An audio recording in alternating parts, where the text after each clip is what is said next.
et qu'avec lui, on aura à parler, vu l'entrevue Molotov-Hitler qu'on va voir, des péripéties de ce pacte.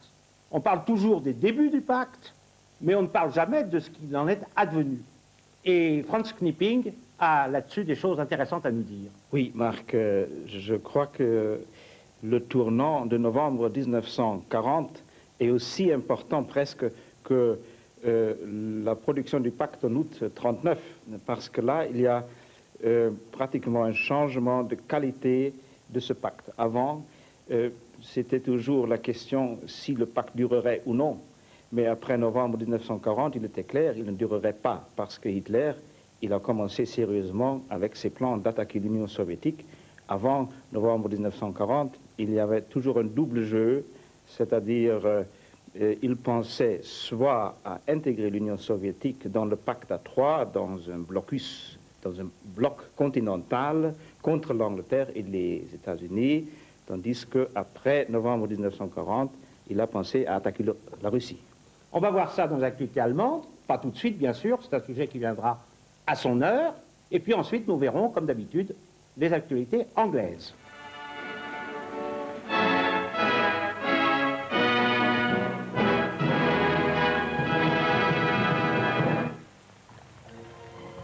Die neue Hauptstadt des Kaiserreiches Mandschukuo, Sinking, wird jetzt in großzügigster Weise ausgebaut. Noch vor wenigen Jahren war Sinking eine kleine, unbedeutende Provinzstadt in der Mandschurei.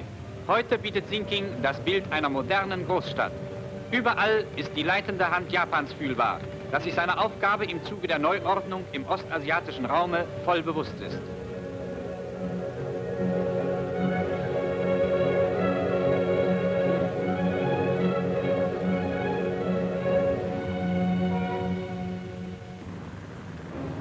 Aufgrund eines französisch-japanischen Abkommens wurde den japanischen Truppen das Durchmarschrecht durch Indochina gewährt.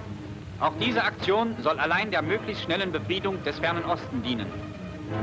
Verhandlungen zwischen den japanischen und französischen Behörden. In der Nähe der Stadt Dongdang wurde Widerstand geleistet, der jedoch sehr schnell gebrochen werden konnte.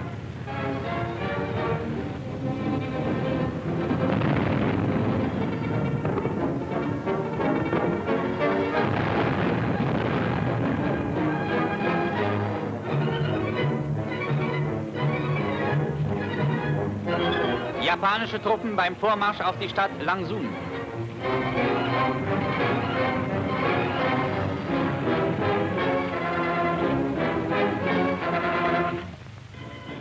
In Amsterdam marschieren die Verbände der nationalsozialistischen Bewegung in Holland auf. Leiter der Bewegung ist Anton Adrian Mussert.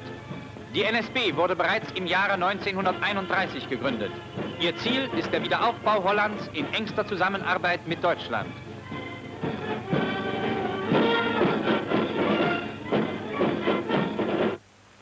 Im Haus des Rundfunks in Berlin fand für Dr. Adolf Raskin, den Leiter der Auslandsabteilung und kommissarischen Intendanten des deutschen Kurzwellensenders, der auf einer Dienstreise einem Flugzeugunglück zum Opfer fiel, eine weihevolle Trauerfeier statt.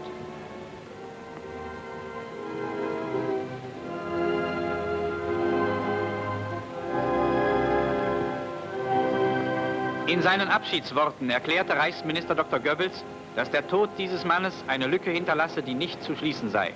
Im Namen des Führers legte Dr. Goebbels am Sarge des Heimgegangenen das Kriegsverdienstkreuz erster Klasse nieder.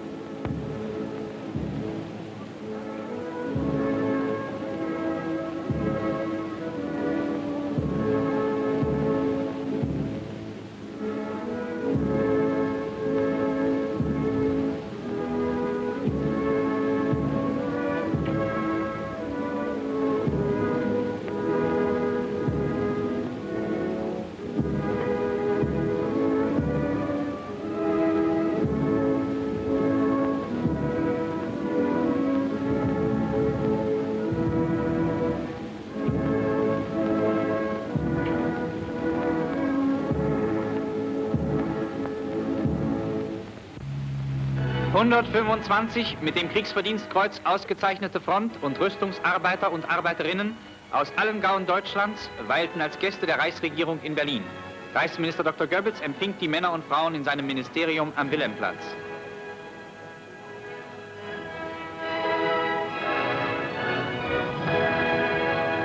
Reichsminister Dr. Todt.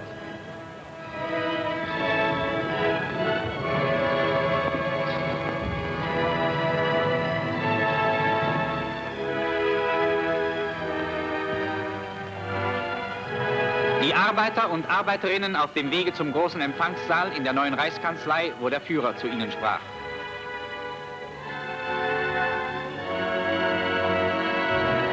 Mit der geschlossenen Front der Arbeit, sagte der Führer, werde Deutschland den Kampf durchhalten und nach dem Siege den deutschen Sozialstaat zum vorbildlichsten der Welt ausbauen. Der hervorragende Anteil, den die deutsche Arbeiterschaft an diesem Kampf habe, sei zugleich auch eine Vorarbeit für dieses gewaltige Friedenswerk.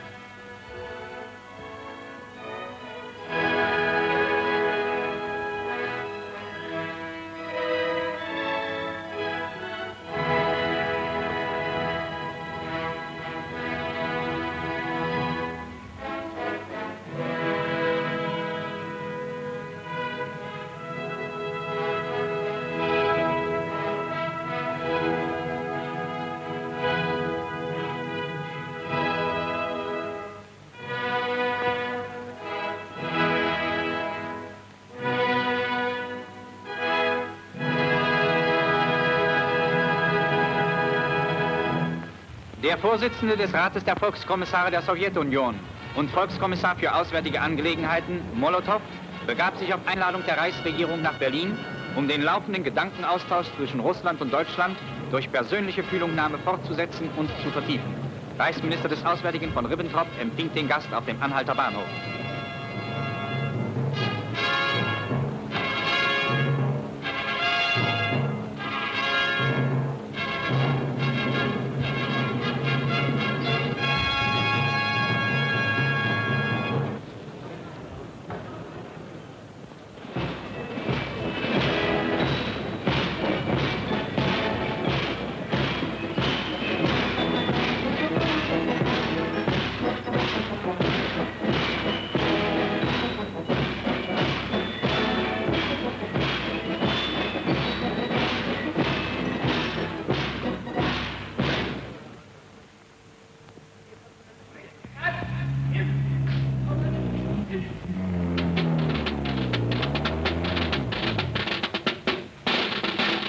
In der neuen Reichskanzlei wurde Molotow vom Führer zu einer längeren Aussprache empfangen.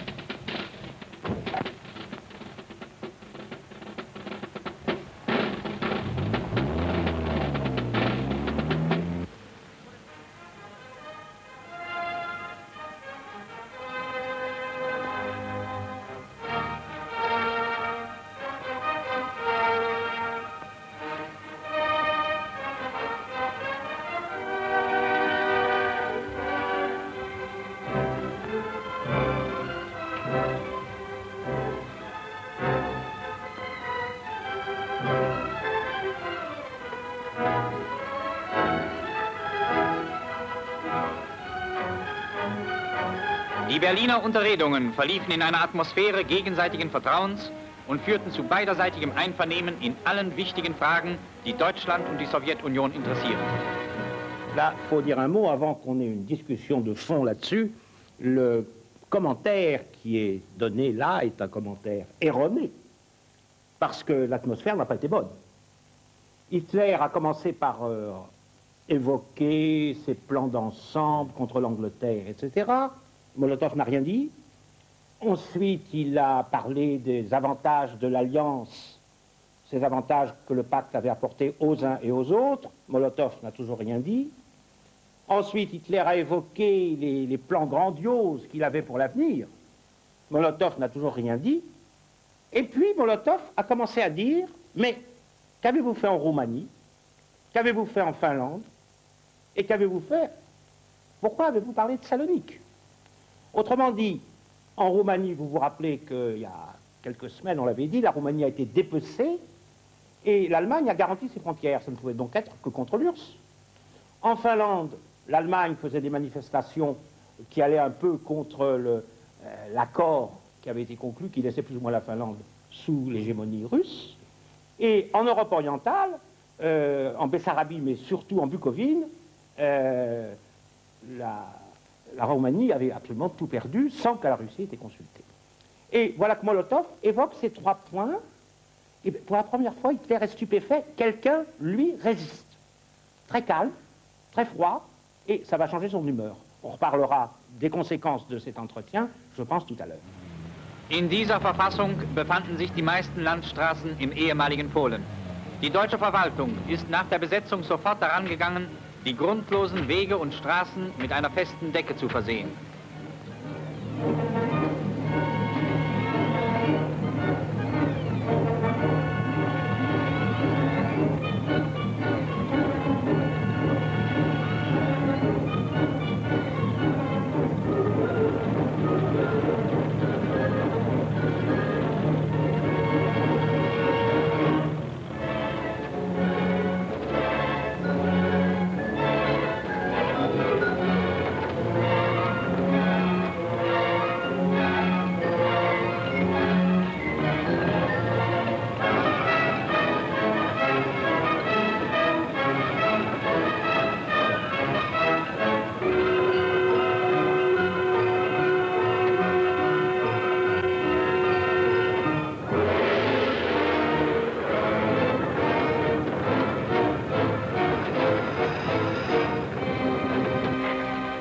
In kürzester Zeit sind neue, schöne Straßen entstanden. Auch die Errichtung von neuen Arbeitersiedlungen und Dörfern steht mit an erster Stelle des Aufbauprogramms im Osten. So konnten kürzlich im Warthegau in der Nähe von Posen 110 Siedlungshäuser fertiggestellt werden. Deutsche Arbeiter werden hier ein Heim finden, das allen Anforderungen des modernen Wohnungsbaus entspricht.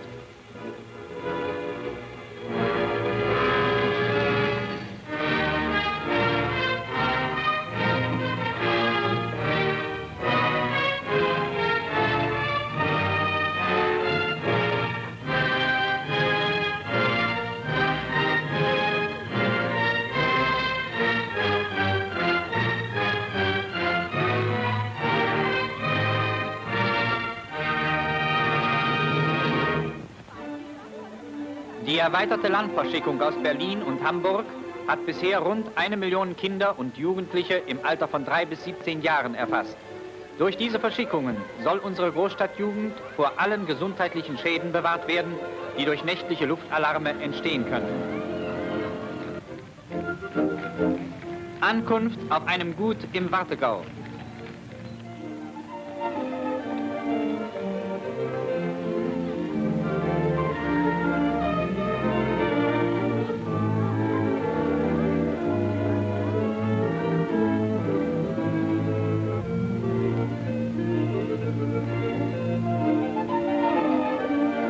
Erstes Frühstück in einem Jugendheim im Wartheland.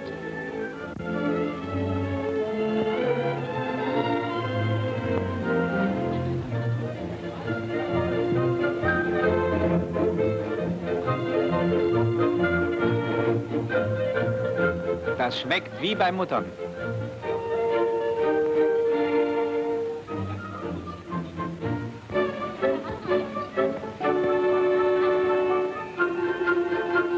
Ein großer Tag für die Stadtjungen. Sie dürfen hoch zu Ross mit hinaus aufs Feld.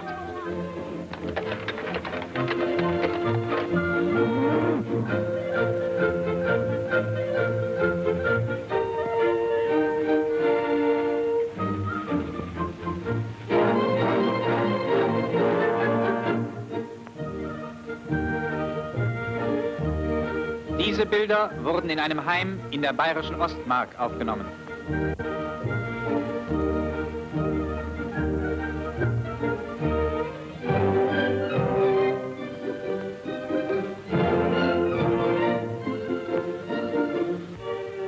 Und hier ein Blick über das Riesengebirge, wo ebenfalls viele Großstadtkinder untergebracht werden konnten.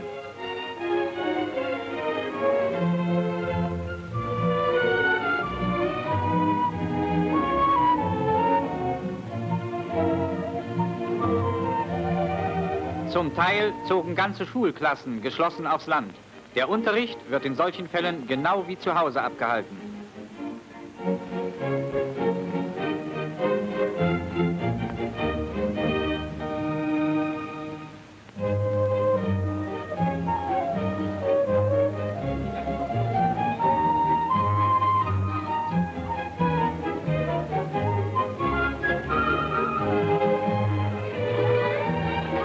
Unterhaltungsspiele am Nachmittag.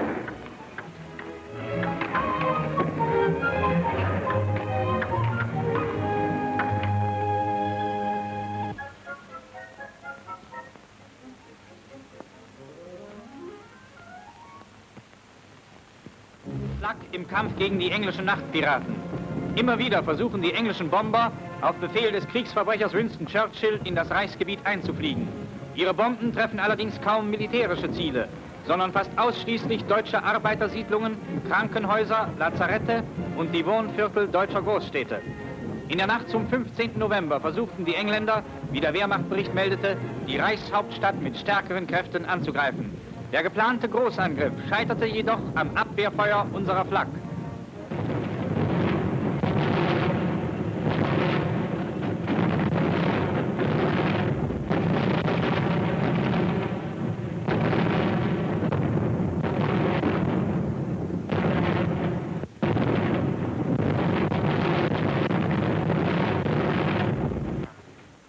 Sechs britische Bombenflugzeuge wurden bereits im Westen, kurz nach Überfliegen der Küste, abgeschossen.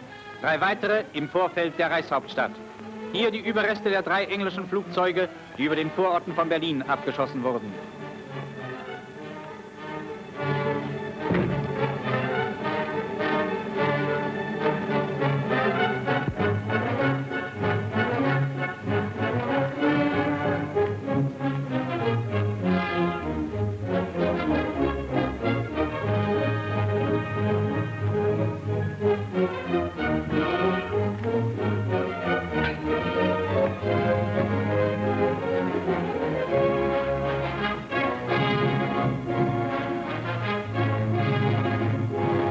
Englische Brandbombe.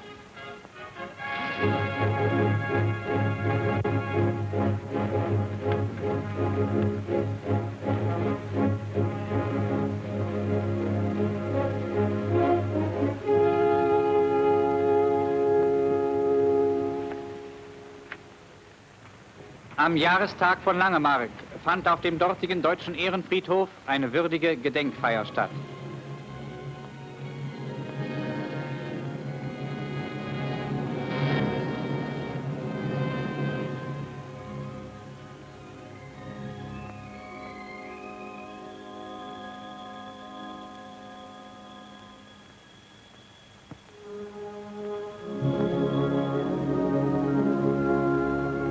Generalfeldmarschall von Brauchitsch und Reichsleiter Baldur von Schirach legten an den Gräbern der deutschen Kriegsfreiwilligen von 1914 Eichenkränze nieder.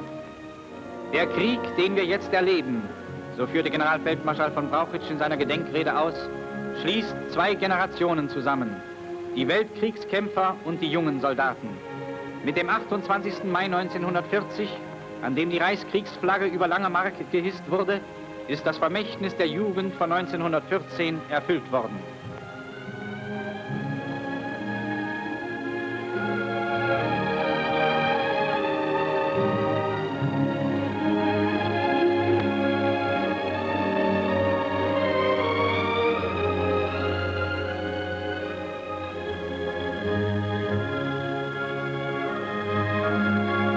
Langemark ist uns heute zu einem unvergänglichen Symbol für den Opfergang deutscher Jugend geworden. Diese Feierstunde wurde damit zu einer Heldenehrung aller deutschen Soldaten, die ihr Leben für das Vaterland gaben. So gingen die Gedanken über den Heldenfriedhof von Langemark hinaus zu deutschen Heldengräbern dieses Krieges im Westen, im Norden und im Osten. Auf den Höhen über Oslo.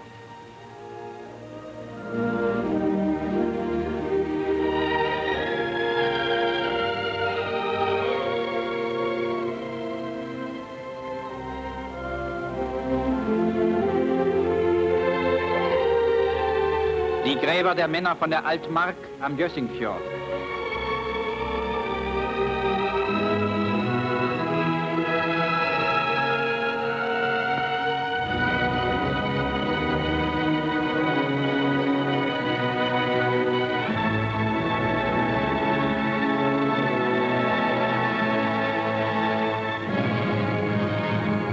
Deutsche Heldengräber im hohen Norden Norwegens.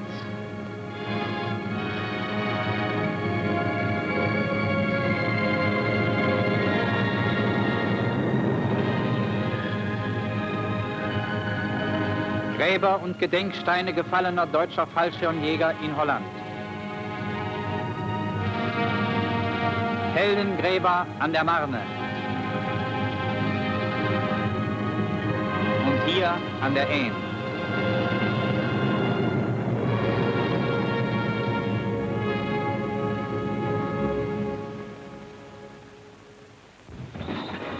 Panzerpioniere beim Brückenbau.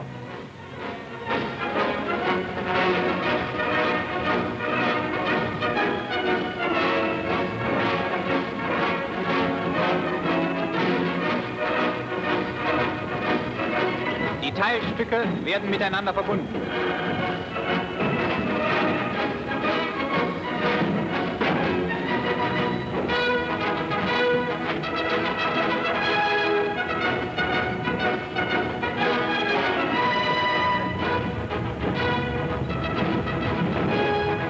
In kurzer Zeit ist die Brücke fertig zum Ausfahren.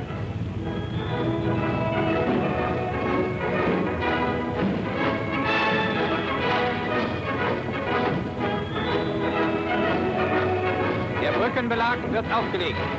Diese Spezialtruppe hat sich während der siegreichen Feldzüge im Osten, Norden und Westen hervorragend bewährt.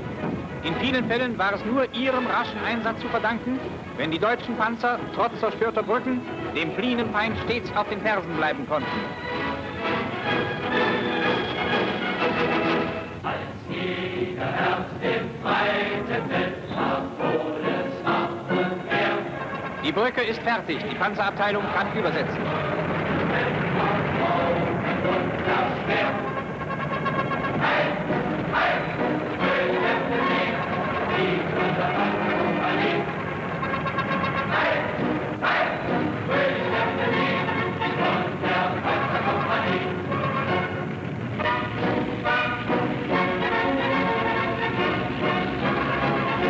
Im offenen Gelände entwickelt sich die Abteilung zu großer Gefechtsübung.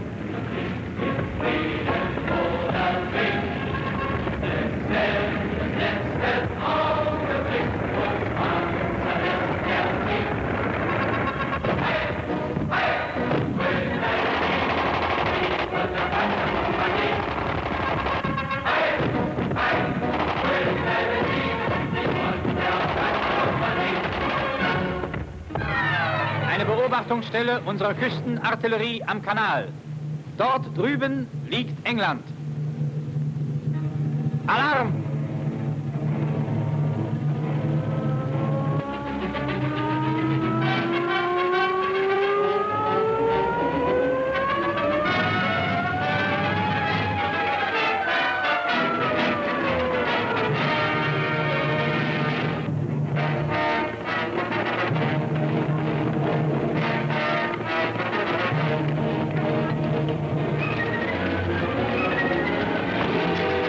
In wenigen Minuten sind die Geschütze feuerbereit.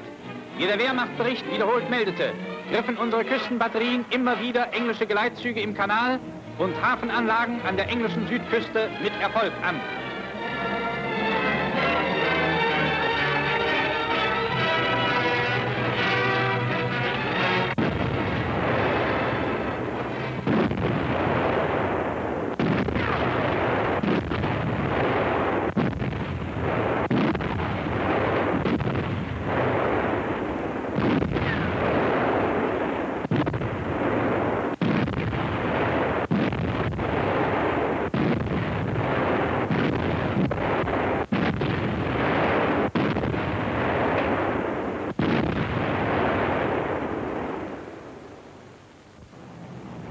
Auch unsere Luftwaffe bringt der englischen Schifffahrt immer schwerere Verluste bei.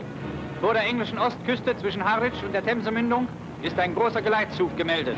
Schwere Kampfverbände im Anflug. Sie sollen dem Geleitzug den Weg verlegen und ihn vernichtend treffen.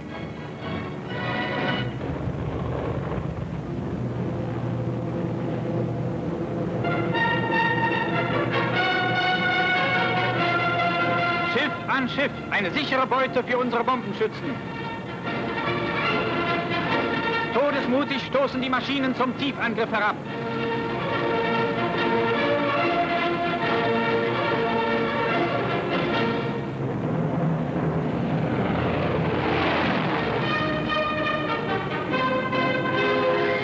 Funk! Treffer auf dem Vorschiff!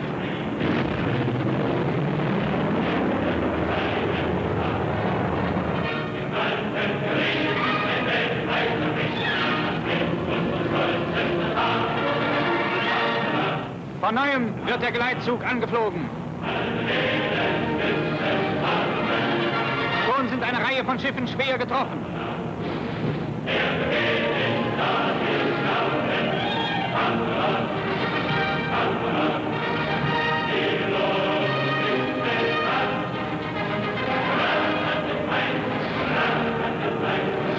Auch dieses Schiff steht schon in hellen Flammen.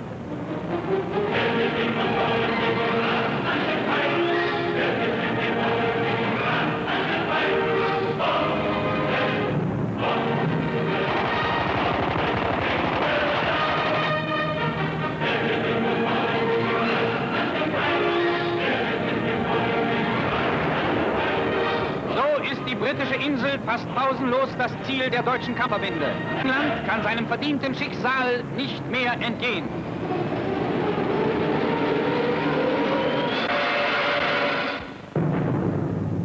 Bien, Franz Knipping, j'ai deux questions à vous poser. La première, vous êtes né en 1944, donc après tout cela, un peu comme Klaus Wenger. Oui. Et je vais vous demander, d'une part, comment vous réagissez ou comment réagissaient des vôtres à ces actualités, si vous en avez le souvenir, par vos parents, et deuxièmement, et vous-même, comme historien, vous réagissez, et puis deuxièmement et surtout, puisque vous avez écrit ce livre sur les rapports germano-soviétiques, qu'est-ce qu'on sait de nouveau maintenant? Qu'est-ce que vous pouvez dire sur cette entrevue? En ce qui concerne le film, il est évident que l'atmosphère du temps n'est plus présente. Aujourd'hui, on ne comprend plus pourquoi une agressivité peut être une vertu, parce que c'est exactement ce que traduit le film.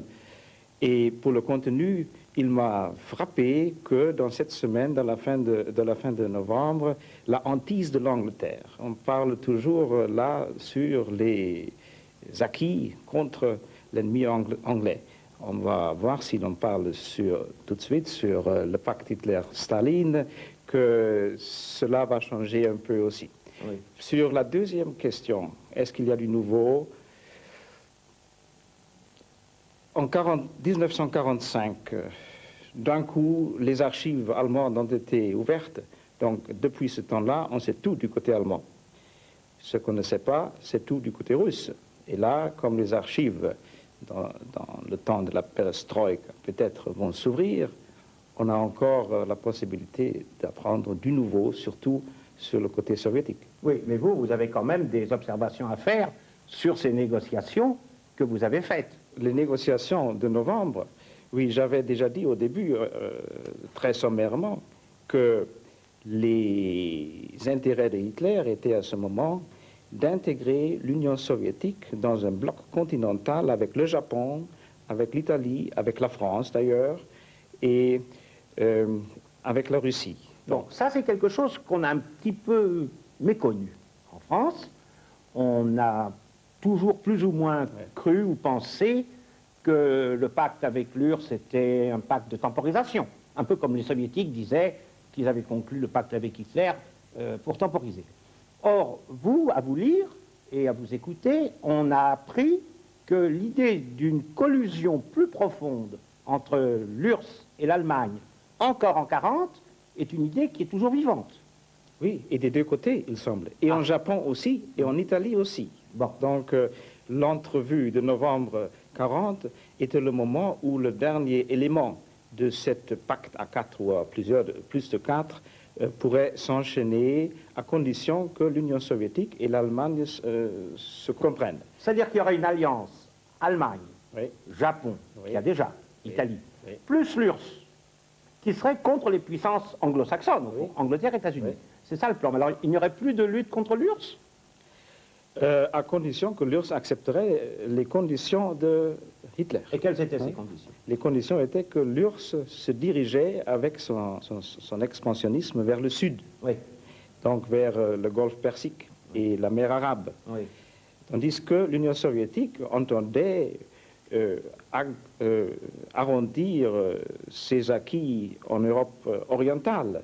Donc les deux expansionnismes se sont rencontrés en Europe orientale et c'était la cause profonde pour l'échec de tous ces rêves.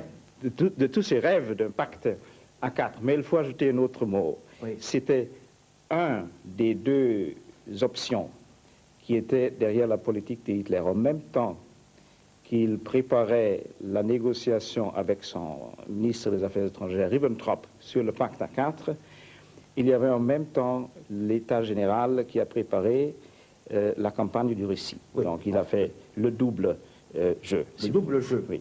Autrement dit, il y a vraiment un double jeu allemand, n'est-ce pas? Et non pas une sorte de ruse pour gagner du temps, oui. Avec l'idée inéluctable d'attaquer l'URSS. Il y a peut-être une alternative. Je crois, on pourrait penser logiquement que peut-être il a pensé, mais ça on discute, oui.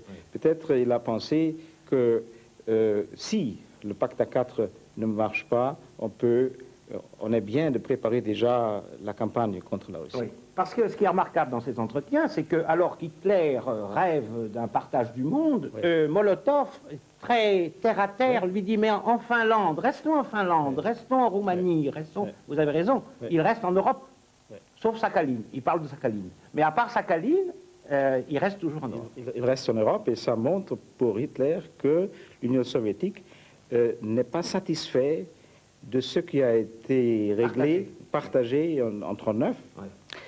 Et donc, il a combiné, à partir de ce moment-là, l'Union soviétique prépare à longue échéance la guerre, peut-être en commun avec les États-Unis et l'Angleterre. Il vaut mieux faire une guerre préventive contre l'Union soviétique. Voilà. Mais écoutez, en novembre, en tous les cas, en novembre 40 en France, tout ça, on n'était pas capable de le maîtriser. On va maintenant voir les actualités anglaises.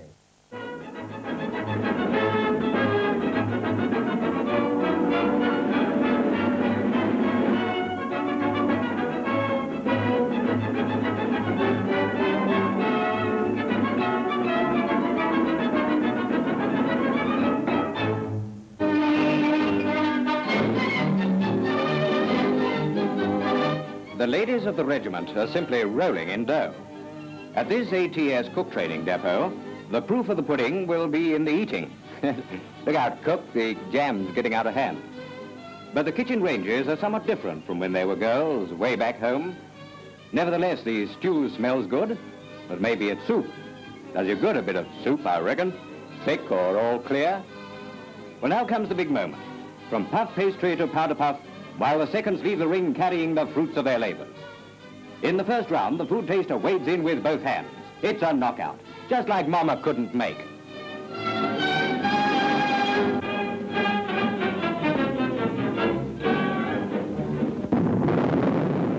That was a pucker explosion and serves as a good introduction to a demonstration of efficiency by British girls who are manning American ambulance units in England.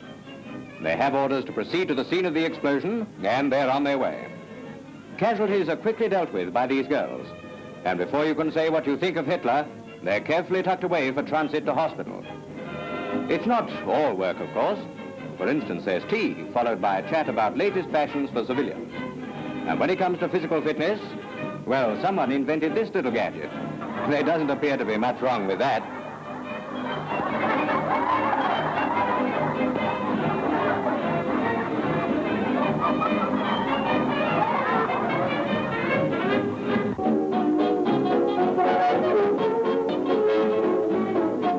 A ship of good cheer reaches the Cape of Good Hope. The first batch of child evacuees on their way to Australia break their journey at another great dominion, South Africa. The city of Cape Town organizes a special sports day for the visitors. They skip their troubles away and give the Blues the sack. Then South Africa sees how a real Scotsman plays soccer. The City Council treat their guests to a right royal feast of sweets, while Mrs. Smuts presents them all with books, pleasing mementos of a very enjoyable chapter in the trip.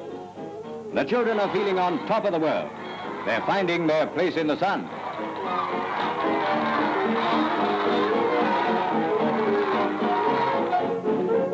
Finally, back to the docks, and goodbye Table Mountain, goodbye Cape Town, and goodbye South Africa. It's been a grand visit, but too short. This is a glorious adventure, a new life in a new world.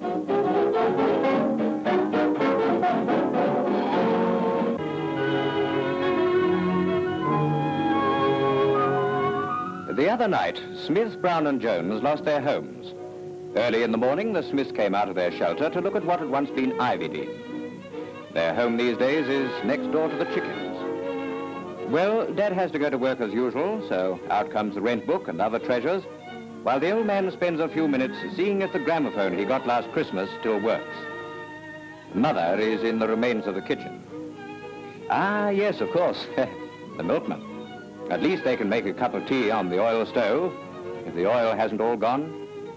So Dad goes to fix up that chin of his. This will be something to tell the chaps about in the office.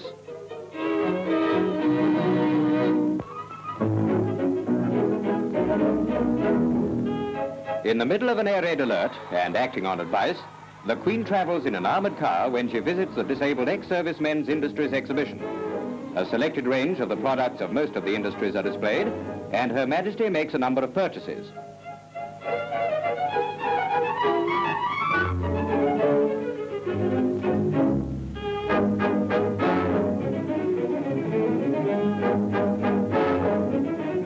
A reminder that Christmas is not far off. After her visit, the Queen leaves in her own car to the sound of the All Clear.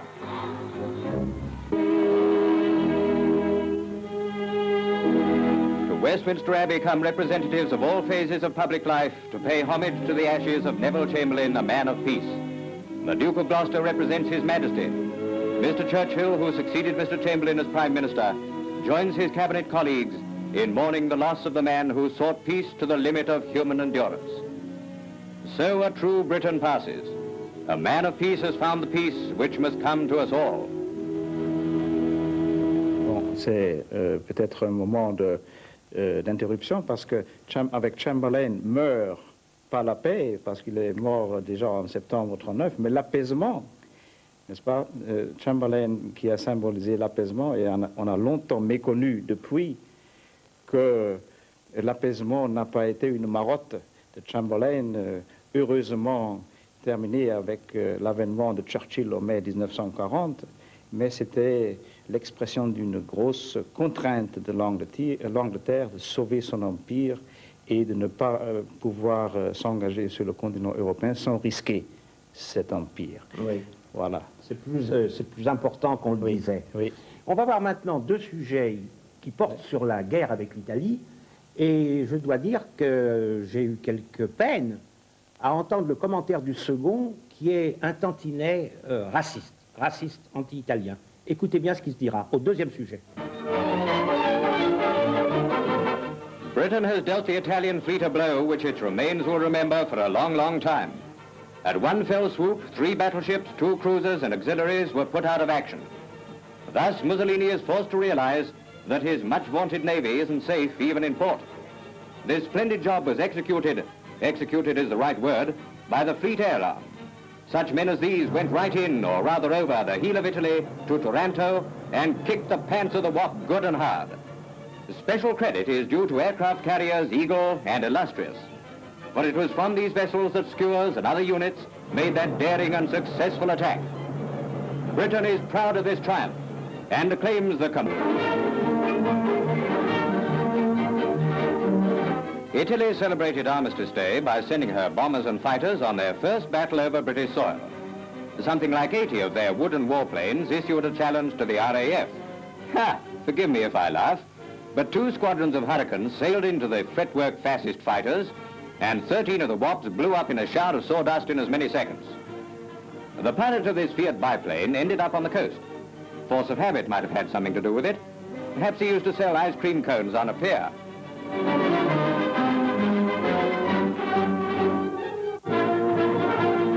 Into the crowded station draws the train bearing Antonio and a bunch of his brother greasers. Here they come, Grumpy and the 7 Wops.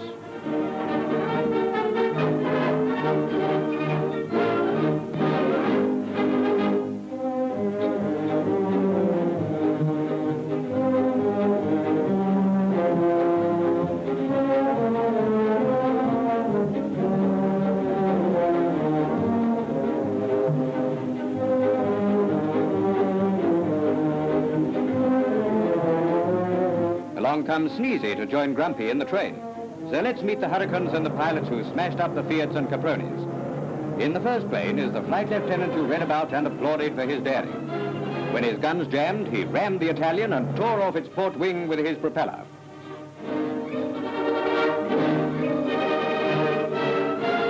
Squadron leader Stanford Tuck, DFC, has a frieze of 21 swastikas on his fuselage, one for each Nazi plane he has brought down. What prize organ grinders against men such as these?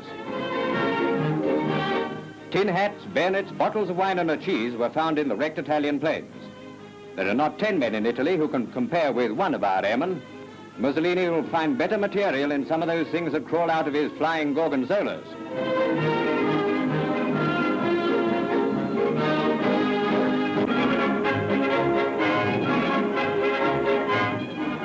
Somewhere in Rhodesia, this English cadet is training under the Royal Air Force flag. It is part of the Empire training scheme.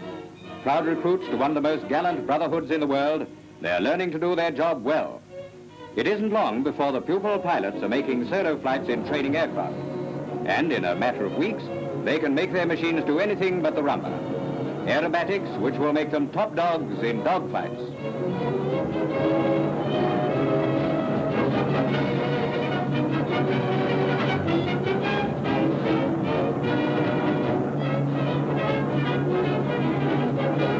Apart from flying, there's the theoretical side of the job to be learned. And by the time they go into action, they must handle a gun as easily as a mug of beer. It's not enough to know how to let bullets out of a gun.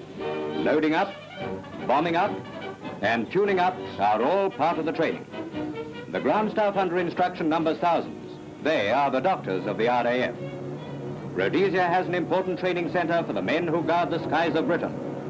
As soon as they qualify in modern aircraft, they're off back home and right into the real thing. In the adventurous days that lie ahead of these lions with wings, we wish them happy landings.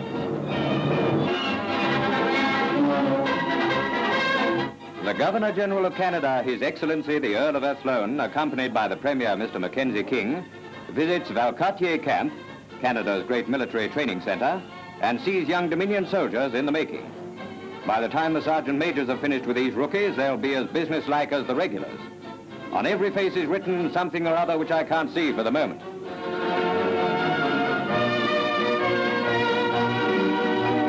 They've only been at it for a few days, but after all, every soldier was a raw recruit once, so keep at it, fellas.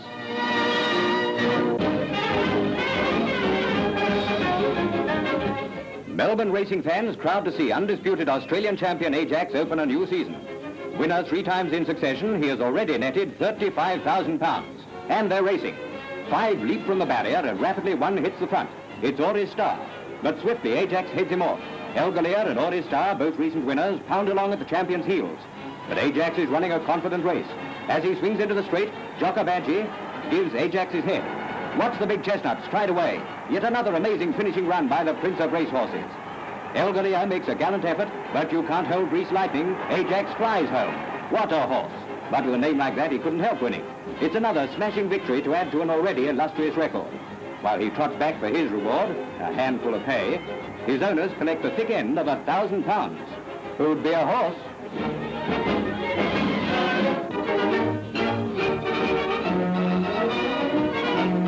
From the cockpit of one of our patrolling aircraft in the Mediterranean, a British destroyer is seen on duty off Gibraltar. Observers in the air and on the sea are on the lookout for a suspected enemy submarine. High over the blue waters of the Rock, the pilot spots his prey, an Italian submarine just asking for trouble. The destroyer and aircraft go into action as signals are exchanged by land. Now here's your chance to see an Italian war vessel run for its life. He's cramming on every ounce of speed to escape the depth charges which the destroyer has ready as it races after him. The Italian boats for the cover of Spanish territorial waters in the true tradition of its navy, and the pilot sees the luckless destroyer swing hard over as the sub reaches the safety of the harbor at Tangier. The incident may end there, but so far as the Navy is concerned, it's only started.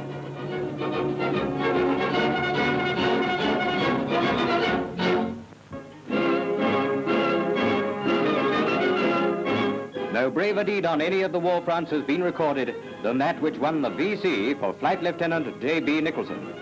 With multiple wounds and his plane ablaze, he power dived and shot down his opponent before bailing out. Well, Nick, what does it feel like to have a medal now? As a matter of fact, fella, it's caused me a hell of a lot of physical and financial embarrassment. Well, Nick, what are you going to do when we get off on leave tomorrow? I'm going straight up north, see my son, get him christened, and you're going to be his godfather. Well, we better hurry up with it and drink up quickly. I guess you're right. And now a few words from the proudest wife in the world. Daddy's coming home, darling. We're terribly proud of him, aren't we? I can hardly wait for my husband to come home. We've had so many messages and congratulations, so many telegrams. Everyone's been most kind to us. Here are some of the telegrams that we've had. Grand show, Nick. Heartiest congratulations. Here's a very amusing one. Heartiest congratulations. Delighted to see your ugly mug on all front pages. For such a good reason.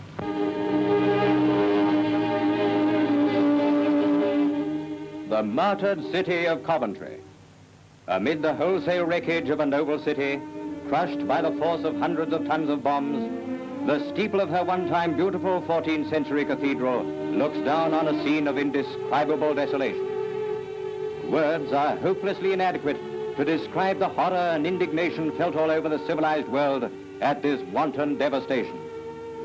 1,000 citizens of Coventry were killed or maimed by the Nazi disciples of slaughter, who kill mostly for the joy of killing and destroy mostly for the joy of destroying. These are scenes of the butchery at Coventry.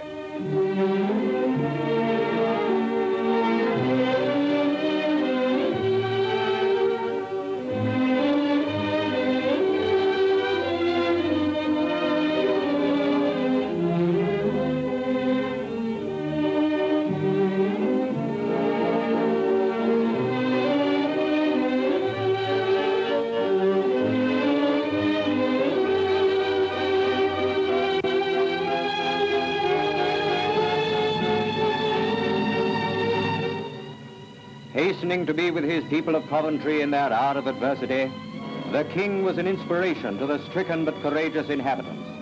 They came through the ordeal magnificently. This is their greatest hour. The courage of Coventry is an example to the whole world. The cities of Great Britain salute their brothers in this hour of tribulation, but not defeat. An eye for an eye, and a tooth for a tooth.